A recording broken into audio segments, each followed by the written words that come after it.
তোমার 2026 সালে একটি ব্যর্থ বছর হবে, একটি ফালতু বছর হবে, ঠিক 2025-এর মতোই। তোমার 2026 সালটি নষ্ট হয়ে যাবে ঠিক 2025-এর মতোই। যদি আজ থেকে এই তিনটি কাজ শুরু না করো তাহলে নিজের বডিতে কাজ করা শুরু করো। জিমে যেতে পারলে যাও, না তো ঘরে ওয়ার্কআউট করো। পুশ আপ, সিট আপ, অল্প টাকা হলে ডাম্বেল নিতে পারো। এটি দিয়ে অনেক ধরনের ওয়ার্কআউট হয়ে যায়। যখন তোমার বডি স্ট্রং থাকবে তখন ফোকাস অটোমেটিক বেড়ে যাবে।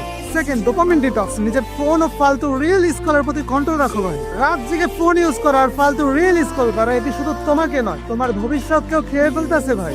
মনোযোগের ফোকাস শেখো ভাই, নয়তো ট্যালেন্ট থাকার পরও সবসময় পিছিয়ে থাকবে। হ্যাঁ, ডিসিপ্লিন। প্রতিদিন এমন একটা কাজ করো যেটা একটু কষ্টকর হবে, তোমার করতে ইচ্ছে হবে না। যেই কাজ করতে ইচ্ছে না হয় ওই কাজই তোমাকে স্ট্রং বানায়। মোটিভেশনের অপেক্ষা করো না, ডিসিপ্লিনই তোমাকে আগে নিয়ে যাবে।